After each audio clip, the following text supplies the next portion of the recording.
Hello everyone, welcome to Make Gaming Easy. Today in this video, I'm going to show you how to change name in Evony.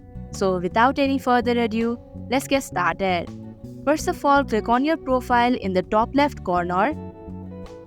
Here, click on the detail option in the bottom left corner. Tap on the current username. Now in the text box, type in a new name.